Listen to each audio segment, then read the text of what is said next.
Hi, this is my review of Designers and Dragons 1980's. This is the second book in the series of books that detail the history of the role playing games industry. Now let's talk about the quality of the PDF. I have a few criticisms when it comes to the quality. One of them is quite unavoidable, and it's, well, each chapter contains the pertinent illustrations for that particular section of the history of role-playing games. That is, you get illustrations of the different RPG systems, the supplements, the campaign settings, adventures, etc. But a lot of them are somewhat blurry, but that's understandable because, well, a lot of them have been out of print for decades. So that's more like a nitpick, although the illustrations look nice. Some of you could find them a bit blurry or not as clear. My second criticism is that there are a few typos here and there, nothing major or two that presents an obstacle to understanding the content, but they are there. And what would be my biggest criticism is that this work is quite objective. That is, this book presents the information in an objective and direct manner, which is great.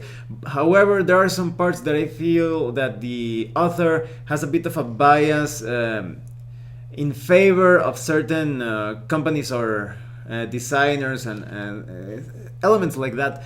So, for example, there is this particular game designer, and he has a bit of a reputation of being a douchebag, and I'm not joking.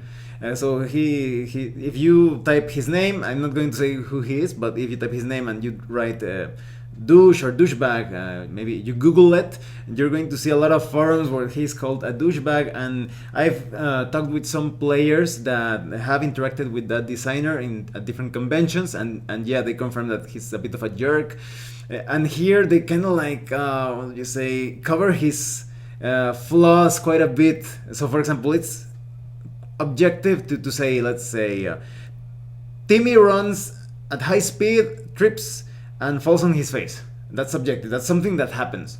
That happened. But here they're going to say something like, "Oh, look at Timmy! What a champ! He runs at full speed. He's the best runner on earth." And oh no, somebody put some evil rock or stick on his way, and he tripped on it. Oh, those villains. Oh, but he took it like a champ. He got up even though he hurt his face. He's still running it. And that feels really biased and breaks away from the objectivity of this particular study of the history of RPGs.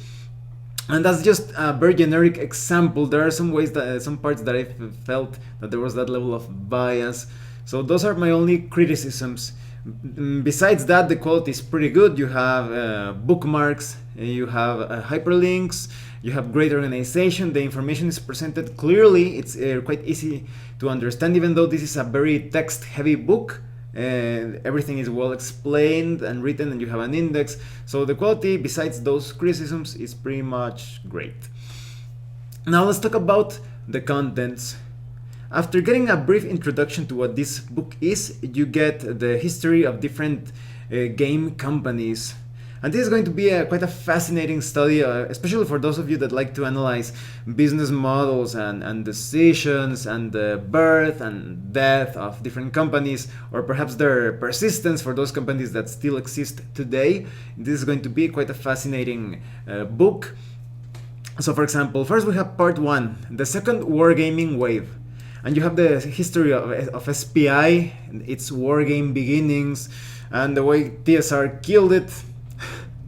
Then you have information on Task Force games, with a prelude to Task Force, all of the changes and the how Task Force was set up. It's quite interesting because you see all these companies, what would you say, trying to emulate the success that they saw in the 1970s when role-playing games first came into existence. And then you have the history of Steve Jackson games, one of my favorite parts of this book.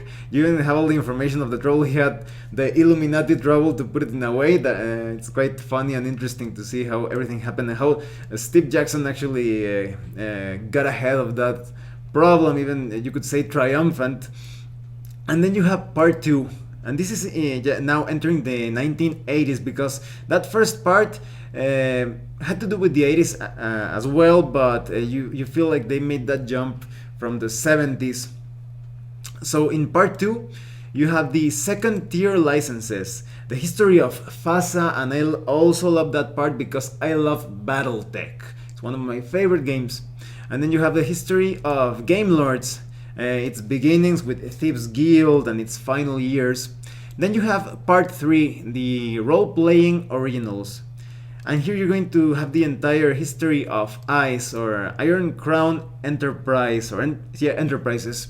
So if you like Rollmaster or Middle Earth role-playing, the Middle Earth role-playing game, and the way ICE tried to get into the collectible card game, what would you say, trend or bust, you have all the information right here.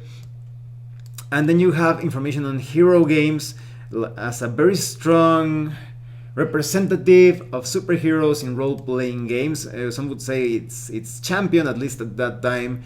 You have the information on Palladium Books, with all the information on Teenage Mutant Ninja Turtles and Robotech, and the beginnings of that company, and its what some would consider its downfall, and then or potential downfall. And then you have Leading Edge Games.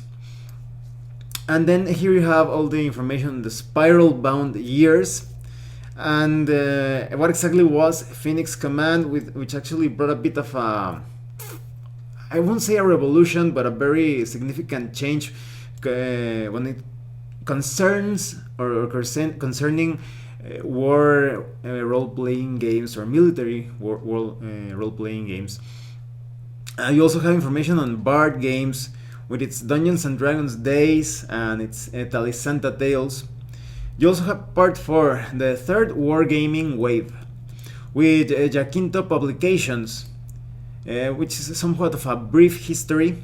You also have information of Mayfair Games and how Mayfair played a bit of a significant role bridging that gap between role-playing games and board games, specifically European board games, and how both sides of the gaming hobby benefited each other. And you also have the history of Avalon Hill with the wargame years, the RuneQuest beginnings, and how they got into the board game side of things. You also have information on Columbia Games, everything about the Harn Master and Harn, and how the division happened. That company had a bit of a, what would you say, chaotic history, so it's quite interesting. You have information on West End Games with the wargame years and its most famous entries or deliveries, such as Paranoia and the Star Wars role-playing game. And now this again, we're still in the 1980s, and we get to part 5 with the history of Sky Realms Publishing with its Jorun beginnings and aftermath. Then you have information on the Digest Group publications with information on the early Digest, the road to Mega Traveler, everything about Traveler. And then you have the history of Art Alsorian, and I really like this section as well because I appreciate the changes that Mike Pondsmith has brought for role-playing games. He brought two things that I would consider, what would you say, cornerstones for modern gaming. First of all, he introduced anime role-playing, the anime role-playing game style. That is, even in Japan, they didn't present a vehicle to bring that over the top and awesomeness and fantasy and science fiction adventures of presented in anime and manga. And Mike Pondsmith presented the framework to accomplish that through Mechton and Teenagers from Outer Space. But he also brought a bit of a revolution to science fiction in role-playing games. You could say that Mike Pondsmith created cyberpunk in RPGs. Before that, it was all space opera or hard sci-fi, but here he presented that particular vision of sci-fi. And then you have the history of Lion Rampant with everything about its publications and its relationship with White Wolf, and it really had a bit of some troublesome years as well. And it's impressive to see how it tried to overcome that, but you can see the positive and negative sides of that. And then you have part 6, The Old Guard Returns. And here you have information on Pace Setter, on how it brought a bit of again, not to call it a revolution, but really a significant and important change when it comes to horror role-playing games, and to streamline things a bit more. And you have information on New Infinity's productions, with all the information on Cyborgs and Combert's hopes and failures in 1988. You also have information on Creations Unlimited, with its beginnings and how the company interacted when the what would you say, the D20 trend or craze happened, which I would consider a bit of a positive and negative thing at the same time, because of all the different companies that got into the D20 side of things. And then you have information on Different Worlds publications, with its chaotic origins, and everything that had to do with Ehara, who was an important designer, especially concerning the Different Worlds publications, or you could say a businessman as well. And at the end of the book, you have an appendix, which is 10 things you might not know about role-playing in the 80s. And this section feels a bit like a nice summary of everything that you examined in the history of role-playing games. You also have another index with the list of the bibliography and the thanks, all the books and sites that were used, fact checkers and such. Now let's talk about what I think of these Designers and Dragons 1980s, the second volume in the series of Designers and Dragons. One thing that was quite noticeable in my opinion is that a lot of these companies didn't have too much of a stable footing when compared to those companies that appeared in the 1970s. Maybe because they were following the what would you say, the plans or the business models of those companies in the 70s, and because they were now in the 80s, those models did not apply anymore. They had to adapt, make things a bit more professional. This was, what would you say, aided or supported by the appearance of desktop publishing, with the appearance of the Macintosh and such. And that really served as a really useful tool to give a better layout and use more colors and better aesthetics and organization in their publications. But you can still see how a lot of those companies, like, they began with a very, what would you say, optimistic attitude, but without taking into account the time context, and they suffered for it. You're going to see a lot of companies here that they fell down, especially when you take a look at The Old Guard Returns. It feels like they couldn't adjust or adapt to the violent changes of the 80s. But you can see as well that a lot of this happened because of what would you say, the looming presence of the collectible card game bust, when suddenly collectible card games became quite popular, and the RPGs were a bit pushed aside, and that affected a lot of the smaller companies. And you're also going to see some details of how role-playing games were feared and hated, and it's a bit disappointing. I saw one of my, well, he's not exactly my favorite designer, but one of the designers that I, what would you say, respect his work.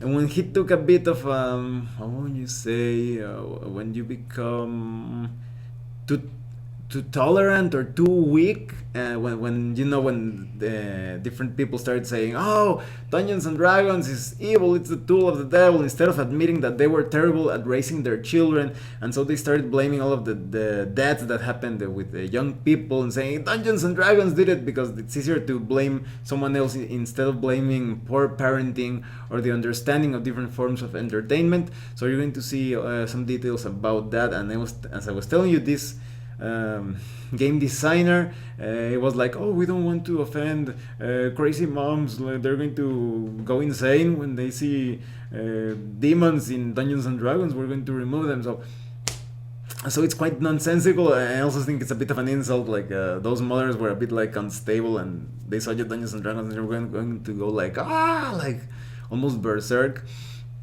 And then you're going to see more details on how the industry was trying to, what would you say, go to this process through this process of growth or maturity. As I was telling you with the desktop publishing, you're also going to see that transition between games that were simple and then went to be complex games and then went back to be a bit more simple again. So you're going to see a bit of I won't call it something unstable, but just role-playing games trying to find out their own identity when it comes to streamlined and complex rules. And you're going to see how adventures were quite popular, sorry, at least when compared to campaign settings. Campaign settings felt a bit secondary. You're going to see adventures like the main stars of the show, and they kind of like said, oh, and this adventure happened in the world of who knows what, but it was more like a passing thing, and they didn't put too much attention into world building. There are exceptions, like with Harn World, which is probably one of the most detailed campaign worlds in existence. So you're still going to see that section in time or part where adventures were still the most important thing, and campaign settings or campaign worlds played like second fiddle to them. You're also going to see a transition of how military role-playing games were quite popular, but they started to lose a bit of their popularity as their paranoia and fear of invasions and wars began to, what would you say, settle down or wane, because everybody thought that there was going to be this Russian tank suddenly moving across the US, and once people, what would you say, got a bit more level-headed, the military role-playing games stopped being such a big thing. And you're going to see how Cthulhu, Traveler, and Champions brought many important changes for the role-playing game scene, but how they were a bit like pushed aside when other companies started producing games similar to those, or perhaps even better, some could say. And you're also going to see how TSR was a bit like the enemy of role-playing games and gamers, in my opinion. At a point it became like that, because I really enjoy a lot of the TSR adventure modules and such, but I think that the worst, what would you say, breach of unofficial contract between TSR and other companies is that they acted, they were a bit of backstabbers.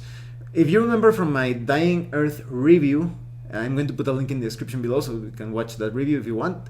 There was this sense of camaraderie or friendship between a lot of different, would you say, intellectual property owners. And so you could take elements from this fiction, not of your own, and the author will be like, oh, sure, go ahead. I'm honored that you would use that in your game, and they were like, oh, that's so cool of you, so we're going to give you this moral tribute or reference as well, and you can use our stuff too. And so there was that sense of friendship and camaraderie. And TSR basically told sometimes people, oh, maybe somebody asked TSR, can I use this of your game or whatever, and then sometimes even something they created, and TSR would be like, sure, go ahead. And they use that, and these are, I'm going to sue you because there's nothing written that allows you to do that. So you can see that, what would you say, that nefarious, deplorable attitude of TSR.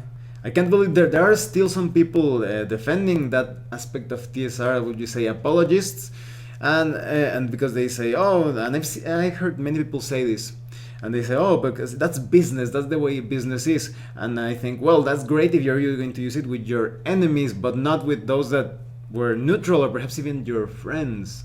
So it's still, you're going to see that negative side of TSR in this book, although that's further explored in the 1970s. So overall, I think that this is a great book that further, how would you say, presents the different finer points of the history of the RPG industry. The only flaw that I mentioned, that sometimes it becomes a bit biased because it's a very objective book, and so suddenly it goes like that. Because if it were to be sort of like a tongue-in-cheek style of book, I think that would fit that particular style of writing. But here it takes away from the objectivity. But nonetheless, if you like to inform yourself of the history of role-playing games, and if you like to study the business models of different companies and their moments of triumph and their downfalls and such, this is definitely a good book to further explore such questions. Well, thanks for watching my review. If you have any comments or questions, please let me know. See you later.